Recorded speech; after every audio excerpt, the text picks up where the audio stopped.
The views and opinions expressed do not necessarily reflect those of Access Fort Wayne, the Allen County Public Library, or any other supporting groups. If you'd like to produce a show, call us at 260-421-1250.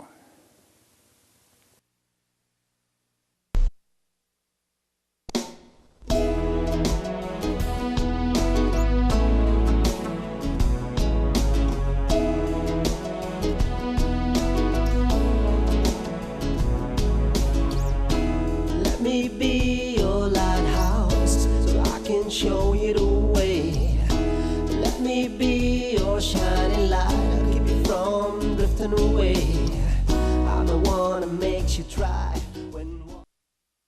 Hello, this is Patty Hunter of Patty's Page.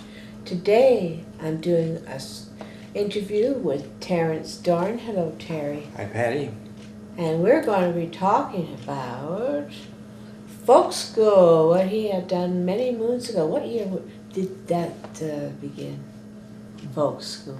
The folk school started in the early 70s. It was a sort of a cry for help because I was fired from my English teaching job in a public school called Granville Wells High School in 1968, the year that changed America. It certainly changed me. Martin Luther King was murdered that year. Robert Kennedy was murdered that year. That was in 1970. Yeah, the My Lai massacre in Vietnam happened that year. And so I came back to Fort Wayne and I wanted to prove, I guess, that my theories on education were viable. And so I started a folk school. It's called the folk school, modeled after the Danish folk schools, which have been around for 100 years. Basically, the Danish folk schools emphasized personal growth over tests, all the kinds of competition, a humanistic approach, if you will. And that was the folk school. And it had really three components. One was unplanned, two I planned. One of those components was a community learning opportunity. By that I mean, if you wanted to teach a class like you crochet, you just wanted to teach a class on crocheting, you would sign up as a teacher. Then we would advertise it and people would sign up to be in your class. Karate was another class, I remember. A whole bunch of different kinds. Those are just some examples. Where did they take place? They took place wherever you wanted, right here in your home. Could be at the park, on the riverbank, in a church parlor, the library, and that's where they happened, all over the place. So that was one. Then we had a component for students who did not like public school. And for them, we had full-time classes and specific classes for them. Now, of course, if they wanted to take your crochet class, they could. But we had, like I taught a class called What's a Daydreaming Workshop. We had a priest, wonderful man named Father Larry Kramer, taught a class on morality. So we had different classes, and these kids would go, it wasn't like a 6-hour thing like a public school, maybe 2 or 3 hours. Then they sort of on their own, and they could go home. I mean, we didn't have dormitories or anything like that. And the third one just sort of happened, which I only became aware of fairly recently, that this was kids that came from public schools and attended public schools, but they liked the folk school. They liked the camaraderie of it. They liked the spirit of it. So they'd go to their school and then just hang around the folk school. And they may or may not even have taken official classes. But it turns out, like Karen Richards, that was interviewed in Bob Hunter's documentary about me, Portrait of a Pioneer. Karen is now Allen County prosecutor. She did a wonderful interview about the folk school. I think she said it better than I can say it, about the spirit, the changes, the different approach to education, how public school's not for everybody, you know, standing up, listening to a teacher, you're in classes, you sit down, you're assigned work, you take tests, etc. There wasn't any tests or anything. No structure at all? No grades, hardly any structure. Just enough structure. I mean, like, if I taught that class, not if I did teach what's a daydreaming workshop. We didn't just say, hey, when you feel like it, come and I'll teach a class. No, we had it like 2 o'clock at such and such a place. So there was structure that way, but with grades and stuff, no grades. And they're supposed to pay tuition, but nobody ever did. And it's not because they necessarily were just trying to get away with not paying. We just didn't enforce it. It just didn't feel right. So if So the folk school never had money. So if they needed credentials to go into college or whatever, was your school? That's a good question. Bob Hanauer, for example, there's a newspaper article that about the Polk School that we're going to insert. Has a picture of me with 3 kids, Chris Earl, female, Bob Hanauer, and David Vick. All 3 of them did not like public school. Bob Hanauer said, the Polk School saved my life. That is a quote, direct quote. The Polk School saved my life. And to answer your question, Bob Hanauer graduated from the University of Wisconsin. And he may or may not have gotten a GED. GED is a high school equivalent, which you could get you just drop out of school and go take a GED. You didn't have to be in the Polk School. He probably did take a GED. A funny story, which a professor friend of mine, Bill Schubert, who's been a very, very big influence and supporter of me during all this time. Bill remembers me giving a talk at IPFW back then. And because back then I got to give a lot of talks all over the country, New Orleans, California, Chicago, all over. The Polk School was part of a national movement called a free school movement. So it wasn't isolated. And it didn't last long, the movement, neither did the Polk School, but there was such energy and just a feeling we can change the world. We are changing the world. And I would like to know what happened to all those schools and all that energy. And what happened to all the students? One of the things I should mention right now, before I tell you about the talk I gave, is that Catherine Fulbear, who is a professor of women's studies here at IPFW last year, met me, took a strong interest in the Polk School as an academic research for the impact it had, even in 2 years only.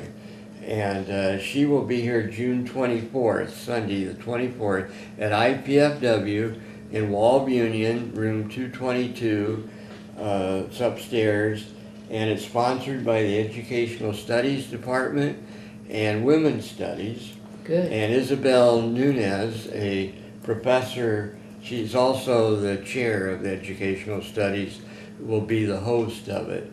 Now this is incredible. You think of a little school that Saturday, some viewers might remember Saturday Review of Literature.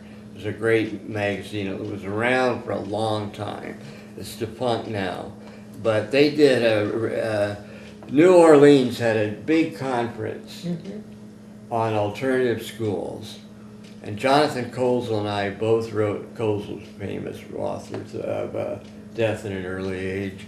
He spoke in Fort Wayne, we became friends, and we had essays in a publication called New Schools Exchange, where all these schools would advertise for teachers, students, supplies they needed, and so forth. And New Schools Exchange had essays by a lot of different people, and it's now collected and archived at Yale University for its historical significance. So I wrote for it, so whatever essays I had are archived at Yale in there.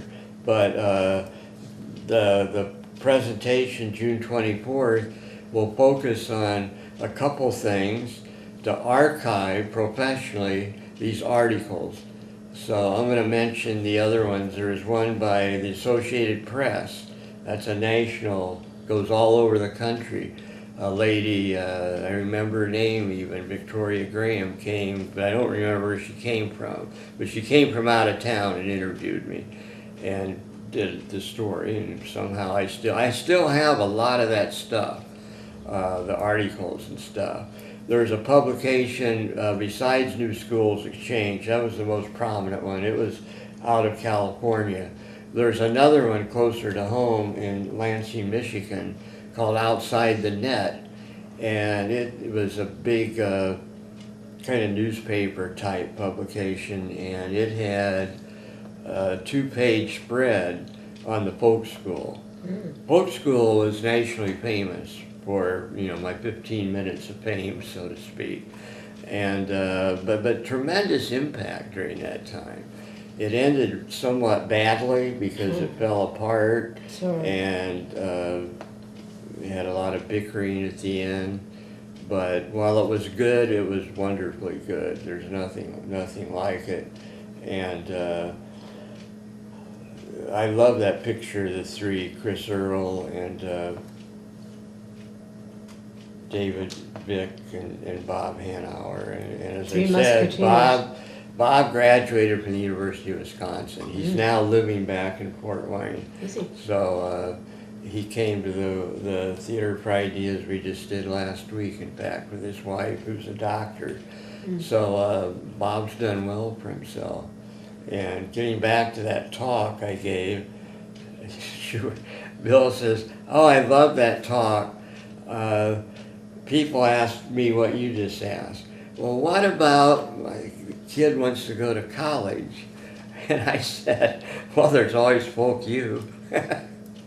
Folk U Yeah. University? Folk U University. I'm sorry, but I had that You kind are of... so bad. Part of my appeal back then was as a maverick. I stood up to the establishment. You still are. And of course that didn't endear me necessarily to the establishment, but it certainly endeared me to people that, you know, didn't fit into the establishment.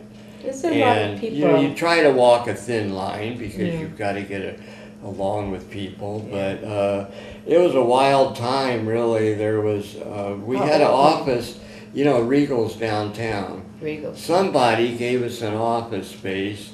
It was the building next to Regal's, but that's all connected.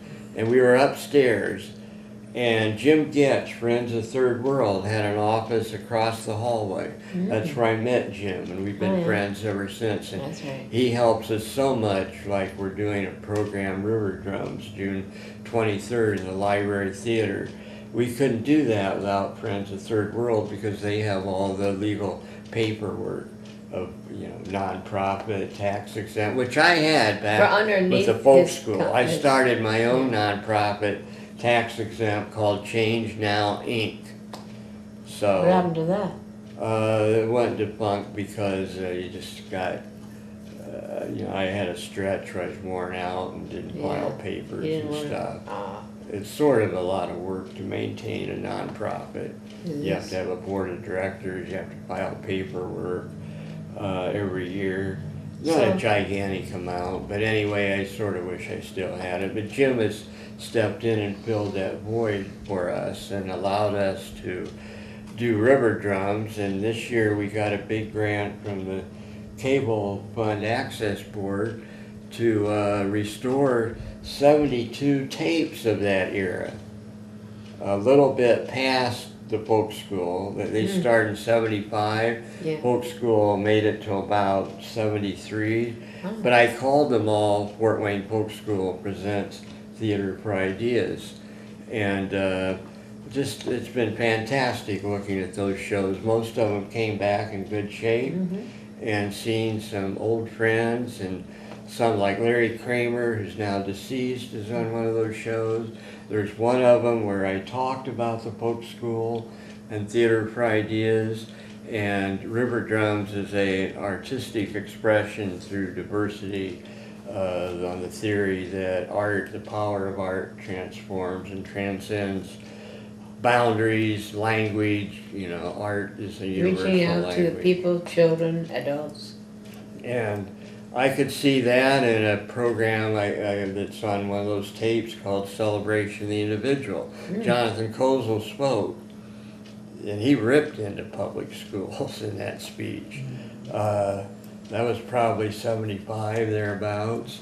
But anyway, that was an all-day event at the Performing Arts, now it's called Arts United Center. And we had music, we had dance with Charles Allen, who was had a legendary studio down on Broadway. So that was sort of the forerunner of River Drums, combining art with some, I don't want to say it's too much talk. I don't want to turn people off. It's mostly music, dancing, and drumming. But we do have a little component that is called the Spirit of a Community, where Patty's written a poem, Fernando Zapari will introduce it, and anybody that volunteers to help River Drums can speak about what that means to them briefly, you know, a minute or two. But anyway, back then we had another store. We had not a store, but a storefront on Packard Avenue, in addition to the office upstairs on Calhoun Street. And that a gentleman had owned the property, and it was just junk. It was just filled with junk and dirty. And he said, if you guys clean this up, you can use it. Well, obviously we had to clean it up to use it. And those kids were so energetic, and they cleaned it up. And it's called the Folk School General Store. There's an article about that. And we had classes in there, and people would make things and bring them in. It was beautiful. While it lasted, and at the end of it, I could see it was starting to unravel, and that it needed something to try to bring it all back together. So I had a group meeting. I said, what are we going to do? Any ideas? And those kids came up with this idea, which was to have a fundraiser concert, a rock concert. And they did all the work, seriously. Somebody had a relative or friend, I think a relative, who had a farm in DeKalb County. That's Auburn. And I said, okay, we can have it there. Is this like another Woodstock or something? Bob and other kids built a stage. Went out there and built a stage. We were going to Auburn every day. Other kids were making posters, and you know, others got the acts. There were national acts coming in, and so just briefly, I'll sum it up. The sheriff of DeKalb County didn't take kindly to it. Said you're going to have a lot of bad people come in with drugs and booze, and you know, and this is for your own good. And but he was very nice. So I like to say it took law enforcement of 2 counties, Allen and DeKalb. It took an injunction, a subpoena, and a court hearing. We went to court in DeKalb County. Boy, this should be a movie. I mean, we all look like hippies in this court, and they were like this.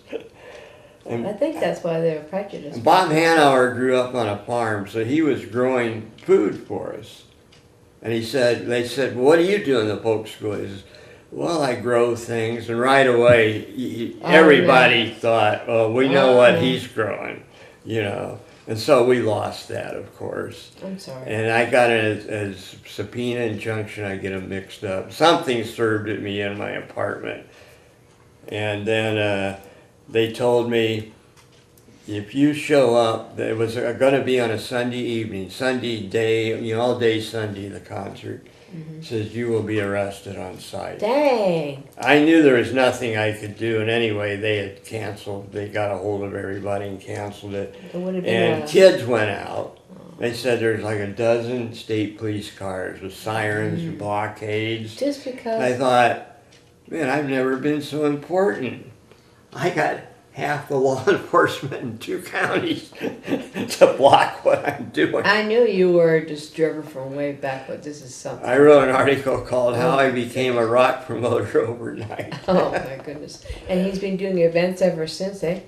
But the folk school obviously had a lot of impact because we have academics like Catherine, Isabel, Bill Schubert, Right. all wanting to preserve its impact by archiving the articles and wanting to create a dissertation on the folk school and these 100 schools it was part of, and what happened to all that energy. Do you think it'll ever be started up again? Folk school? Well, Would be nice. you know, one gentleman he performed at River Drums, Vic Cheney, who was part of the folk school, he said everything you've done is right out of the folk school. So I guess it's never really ended in that sense of trying to challenge authority, challenge conventional wisdom through documentaries, columns, articles. We have never started the folk school back up, but you know, even track that I started, Three Rivers Art Center for Kids, the original idea was to get artists to go into different facilities where kids, you know, we're focusing on troubled kids, but anybody would be welcome. So that's definitely out of the folk school. So the legend goes on. Well, thank you.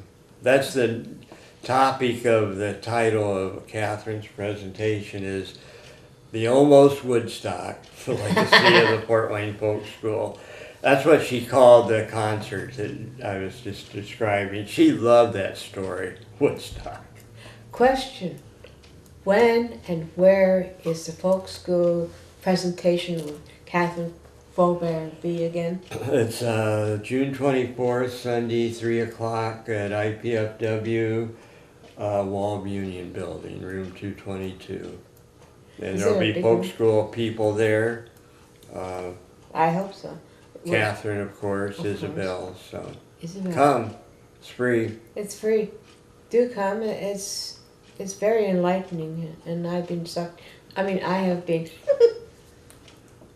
interested in what he has been doing for a dog's age. It's been, what, with River Drums, 6 years. We've been track is 6 years, River Drum, we're on our 3rd year, and He rubs off on you, you know? thank you. It's been gratifying to see with Bob's documentary and all this attention I'm getting lately, so many wonderful comments I'm getting from people who tell me how much I've influenced them. It was about time you got recognized. So, Yeah. but I've had the other side too, communist, you know, I've been called way worse names. Because you are out of the ordinary, and people don't like anything that's out of the ordinary. They like structure, and you're not that, and you make people think. You come up with that's good, true. You're always creating with your mind. You're very creative, and you're a genius at that.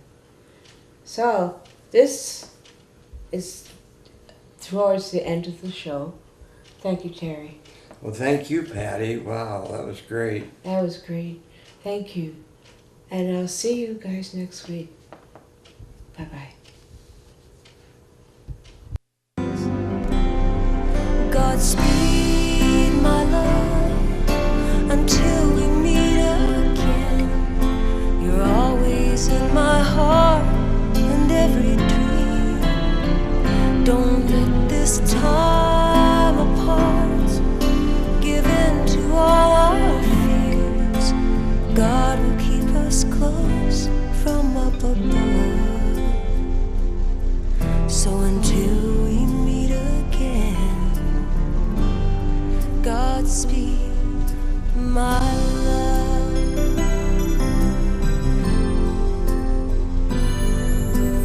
God is with us all.